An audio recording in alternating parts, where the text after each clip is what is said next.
in association with Kutumb app. Kamala Harris America की उपराष्ट्रपति हैं। आजकल वो जिस बात के लिए चर्चा में हैं, वो तकनीक में सबसे आगे रहने वाले देश अमेरिका के लिए बड़ा चौंकाने वाला है। सोशल मीडिया का जमाना है तो आपको खबर लग ही गई होगी कि कमला हैरिस अपने मोबाइल में ब्लूटूथ हेडसेट या ईयरबड्स इस्तेमाल नहीं करती। इसे लेकर अब दावे किए जा रहे हैं कि शायद कमला हैरिस को अपने मोबाइल के हैक होने का डर है, इसलिए वायरलेस डिवाइस से उन्होंने दूरी बना रखी है। कमला हैरिस को ज्यादातर फोटोज में अपने मोबाइल के साथ वायर वाले ईयरफोन्स का इस्तेमाल करते देखा जा सकता है। कमला हैरिस ऐसा क्यों करती हैं, ये उनका निजी मसला है, लेकिन उनके ऐसा करने से एक बात जो उठ खड़ी हुई है वो ये कि क्या ब्लूटूथ से मोबाइल हैक किया जा सकता है? यदि किया जा सकता है तो कैसे, और नहीं तो क्या सच में ब्लूटूथ तकनीक फुल प्रूफ है?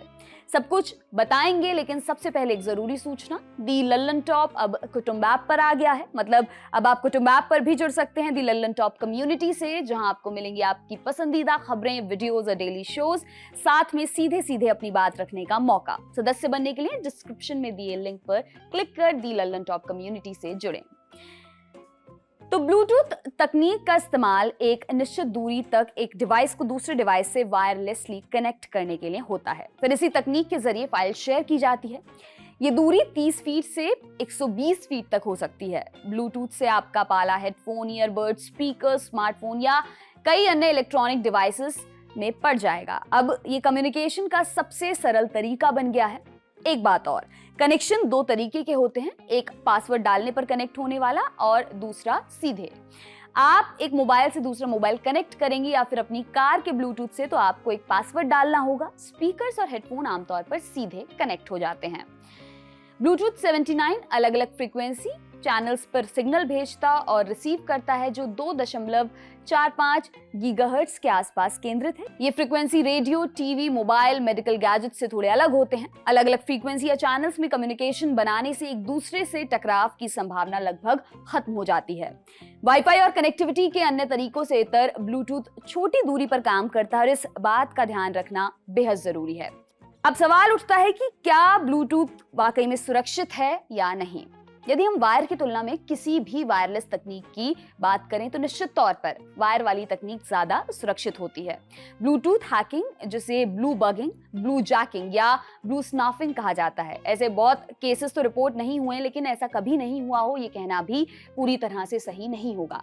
ब्लू बगिंग मतलब आपकी जानकारी के बिना आपके डिवाइस से कनेक्ट हो जाना। ब्लू जैकिंग मतलब किसी दूसरे डिवाइस पर कोई लुभावना मैसेज भेजकर उससे जुड़ जाना। और ब्लू स्नार्फिंग का मतलब है किसी के डिवाइस से जानकारी को डाउनलोड करना।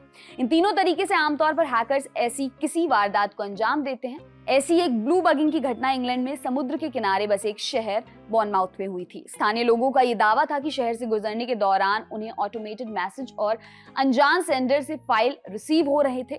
फिर मामले की जांच हुई तो पता चला कि अनजान सोर्स से आने वाले फाइल्स मालवेयर थे, जिनका मकसद रिसीवर के फोन को एक्सेस करना और उनका डेटा चुराना था। आपके मन में अब ये सवाल उठ रहा होगा कि ऐसी हैकिंग से क्या होता है। एक बात जान लीजिए, हैकिंग कैसी भी हो और किसी भी तरीके से हो, उसका उद्देश्य आपकी निजी जानकारी को चुराना है, आपके डिवाइस पर एक तरह से कब्जा करना या फिर रियल टाइम में आपके ऊपर नजर रखना होता है। ब्लूटूथ तकनीक भी समझ लेते हैं। हैकिंग कैसे होती है ये तो हमने जान लिया, लेकिन सवाल अब भी वही है, क्या ऐसा करना संभव है? इस सवाल का जवाब देने से पहले आपको शतरंज से जुड़ी एक कहानी सुनाते हैं। ये कहानी हमारे सवाल का जवाब खोजने में मदद करेगी। शतरंज का खेल दो इंसानों के बीच खेला जाता है, लेकिन IBM ने 1985 में डीप ब्लू के नाम से एक सुपर कंप्यूटर बनाया जो शतरंज खेल सकता था। शुरुआती रिसर्च के तकरीबन 11 साल बाद 1996 में कंपनी ने इसको बाजार में उतारा और दावा किया कि उनका बनाया सुपर कंप्यूटर सिर्फ 1 सेकंड में शतरंज की 20 करोड़ चालें सोच सकता है।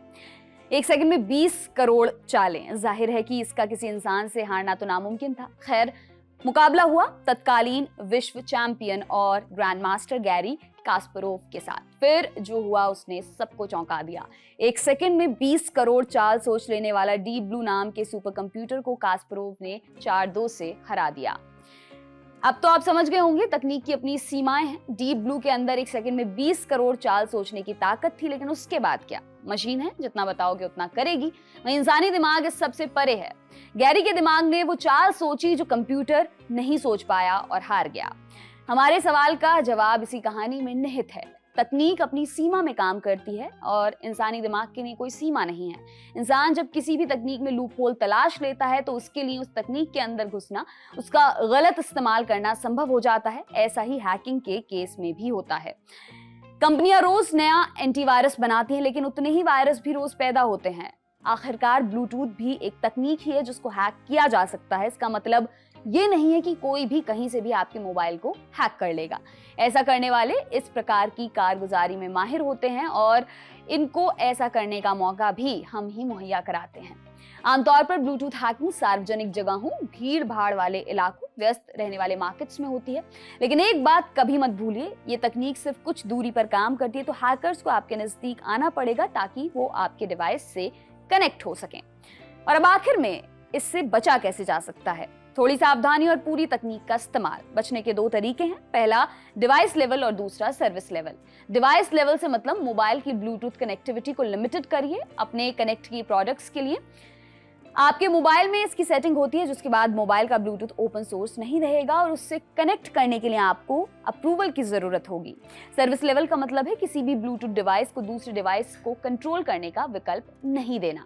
यदि जरूरत ना हो तो कम से कम सार्वजनिक जगहों पर अपने मोबाइल का ब्लूटूथ बंद रखिए। ब्लूटूथ हैकिंग अभी बहुत कॉमन नहीं है, लेकिन सावधान रहने में ही भलाई है। आपके लिए तमाम जानकारी लाए हैं हमारे साथी सूर्यकांत। मेरा नाम है दिव्यांशी। देखते रहिए दी लल्लन टॉप। शुक्रिया।